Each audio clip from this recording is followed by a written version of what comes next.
Shërbimi shëndetësor për pushuesit vijon pa ndërprerje në 36 qendrat shëndetësore verore në të gjithë vendin.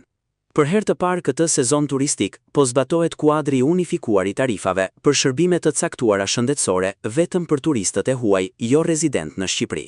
Të ardhurat e krijuara nga këto tarifa do të përdoren nga vetë qendrat shëndetësore për përmirësimin e cilësisë së shërbimeve dhe plotësimin e nevojave më imediate.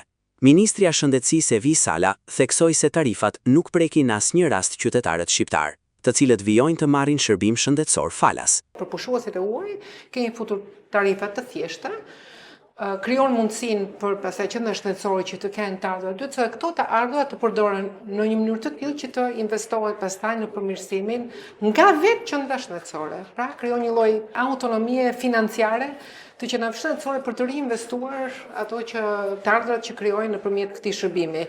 Do të them që vetëm që nga 1 qershor që kush hapur sezoni kemi pasur 17.000 pushues që kanë kërkuar ndihmën shëndetësore, nga këto 21% ka qenë pushues të huaj turist. Karta nuk është se ka nevojë që të ketë njëjtën valutë me shqiptare, sepse e bën vetë atë përkthimin, kështu që e gjitha shkon e plot ashtu siç është e përllogaritur, ku në fakt nga të thënat e disa turistëve tarifat janë, le të themi, minimaliste, e dukshme dhe e matshme në rajon, po kam përshtypjen edhe përdej rajonit. Ne kemi filluar në këtë mënyrë, po sigurisht është një metodologi që do vazhdohet, por sigurisht tarifat rishikohen, çdo vizë shikohen në çdo vend të botës. Që nga nisja e sezonit turistik më 1 qershor 2026, mbi 17.000 pushues kanë marrë shërbim në qendrat shëndetësore verore, ndërsa rreth 21% e tyre kanë qenë turistë të huaj. Po gjithashtu edhe kundër antivipra, kundër pickimit të gjarprit, apo në det nga pickimi nga kandili. Në fakt duhet theksuar që këtë vit ka nisur që me datën 1 qershor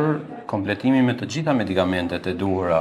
Vetëm për këtë sezon ju përmendët 17.000 pacientë që janë drejtuar qendrave shëndetësore verore, nga këta vetëm 500 raste kanë qenë raste që është kërkuar dhe ndihma e urgjencës mjekësore.